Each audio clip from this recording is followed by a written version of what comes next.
certainly, if you want to talk about George some more, that's fine.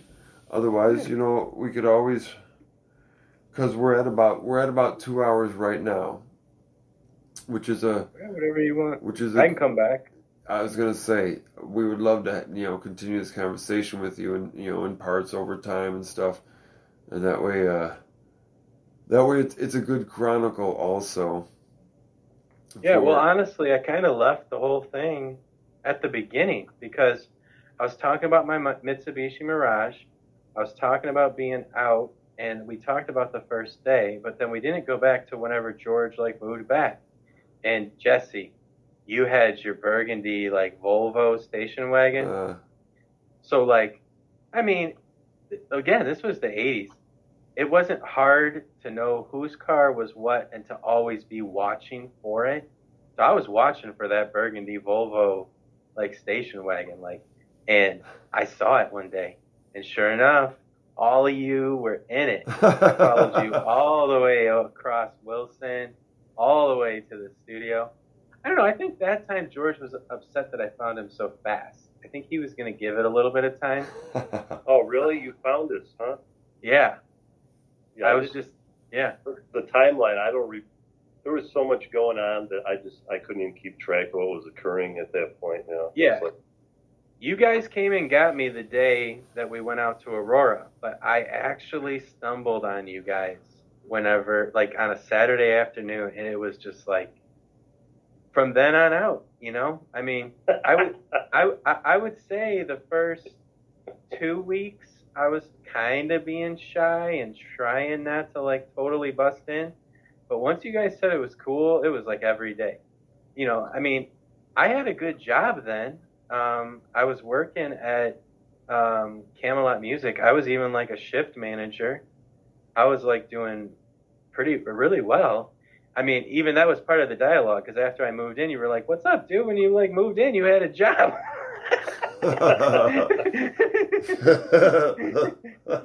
But my parents were so unhappy with me moving into the studio that they took my car away. So it was I couldn't get to my job. So I should have just moved back home, but I couldn't give up what we were experiencing. They should have honestly just let me keep the car. I would have kept the job and things might have gone better. But I mean, I'm a parent of 4 children myself now, so obviously you don't critique, and you're just totally grateful for everything they did for you, But I think that might have made actually a little bit of difference. I don't think I would have abused that privilege. How old is your oldest kid now? 25. Oh, wow. Yeah, I got 25, 24, 21, and 14. So yeah, my daughter's 14, and my son is 18, and then my stepdaughter, she is 25. So right on. Yeah. So I mean, good stuff. I mean, nothing better. Yeah, it's funny. I only see you or talk to you every 5 or 10 years. Well, it sounds like that's going to change because there's more stories to tell, and obviously this wonderful metaverse that we live in with Facebook Messenger. See, and it does make it a lot easier. And that's the thing. Obviously, we want your perspective, and so obviously that's what this time was about. And then we'll branch out into other things, because what you're delving into is so fucking fascinating. Really. Oh my God, there it is. Holy shit balls. Beep, beep, beep, beep, beep. I mean, we didn't even touch on the biggest news of the week, which is Musk's Android. The worker bot that he says is coming with a prototype in a year and a half. The nice thing about it, it's only 125 pounds, so you can pick it up and throw it. It only moves 5 miles an hour, so you can run away from it. It's not going to have enough weight or inertia to Excuse me, sorry. It's not going to have enough.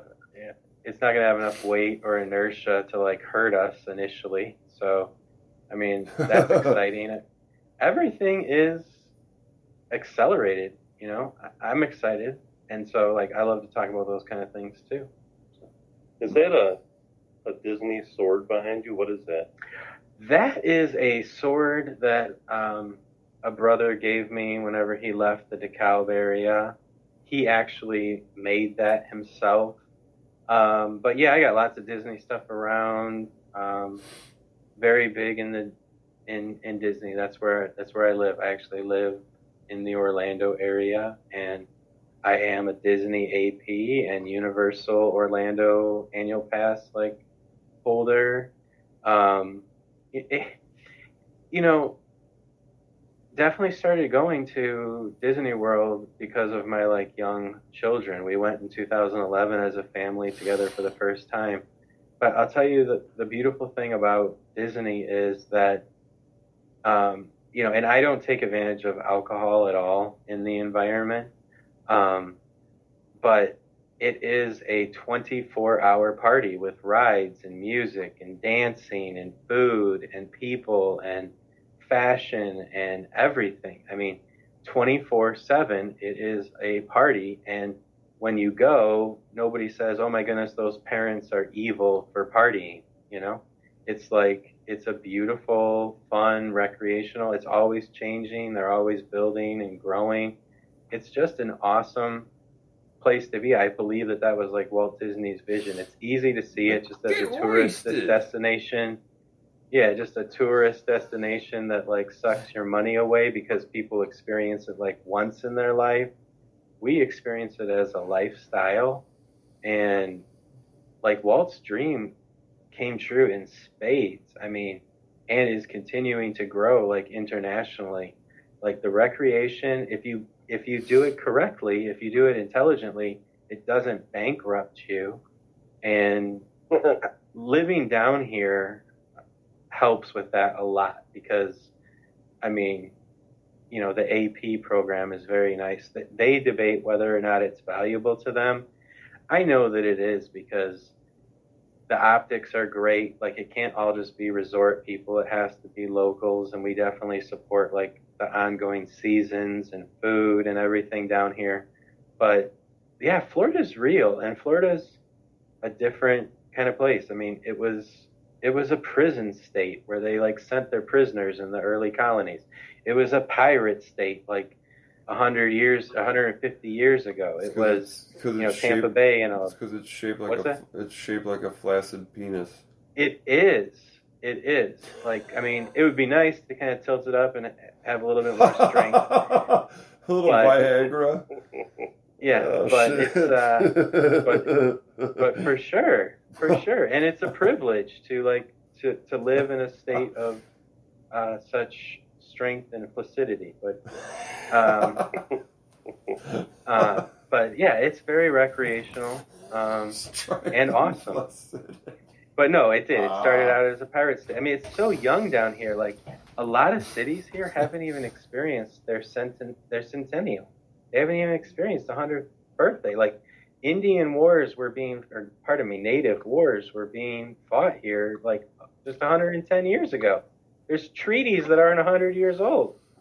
Mm. Yeah, I think it's the Seminole or... Yeah, that's who it is. It's there was Seminole. Actually... Were they the ones that had the blue eyes? I could be, I believe so. And this wasn't even the first place that they retreated to. They came here on a concession from getting kicked out of North Carolina or something, It's very sad. But Florida's awesome. They got the shell mounds and stuff down there, if you know what I'm talking about. I don't know that I've experienced those. You were down here for a while. Yeah, that's down by Fort Myers. Right. I don't know if it was a Seminole or another tribe, but it's weird because they're almost they were almost like white Indians because they had these blue eyes. And they had red skin because it's so damn hot down there, right?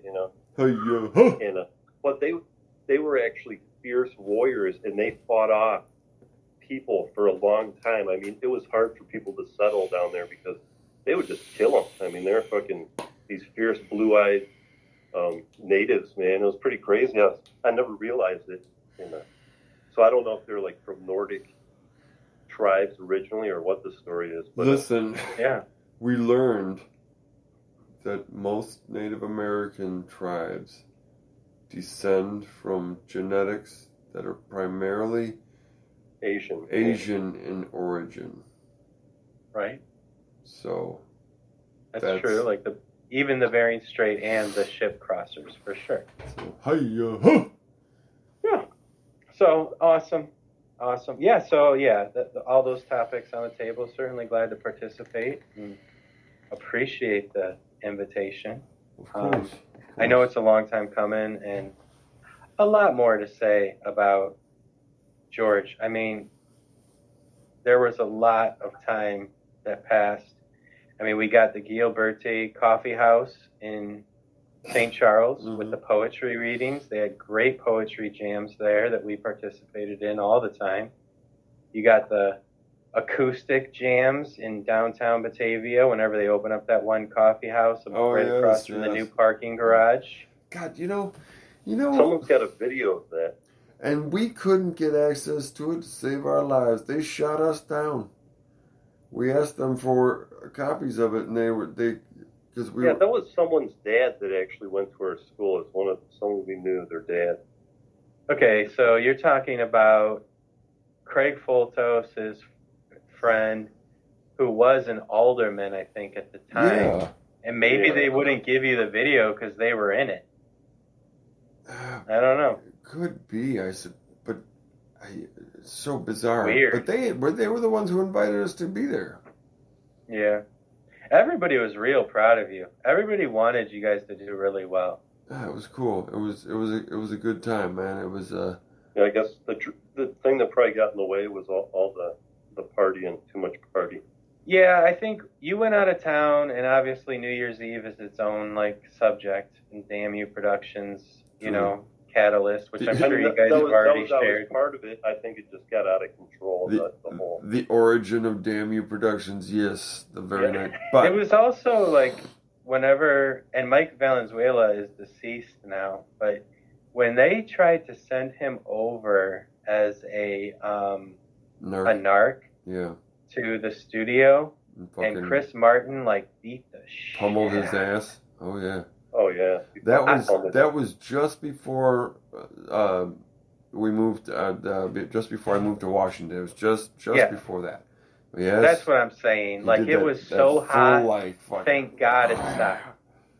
Yeah. Yeah. It was hot. It was hot. Yeah. It was like I was friends with Mike Valenzuela when I was a child. I never wanted to see a friend go down like that. But Chris was absolutely certain that he was a narc to break up the studio. And it may have been. Well, he was trying to take down Chris, too, in the process. Yeah, he was trying to set him up.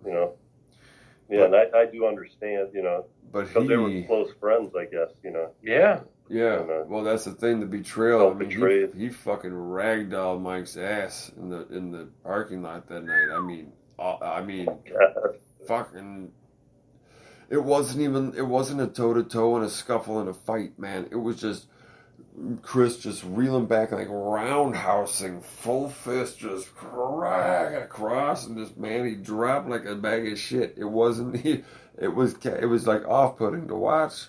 It wasn't like somebody At the same time. It was just violent. At the same time, it points to the beauty and the passion of Juxtapose and what was happening. Because those fists weren't flying because of betrayal. Those fists were flying because he was saying, you are not taking this from me. Because that's what he was there to do, was to end the studio, to find some way to take us down and take us out. Because we weren't actually doing anything but making music. But it was that Pied Piper effect. Yeah. That the whole community knew what was happening there. Yeah. Yeah, for sure. The moms and the dads didn't want their little babies down there, man. But that was. I don't even think it's what it was. I think Aaron DeCoyer was swinging in the jails too often and talking about us because Aaron was out with us at the studio, and George was really enjoying his relationship with him. And but Aaron was still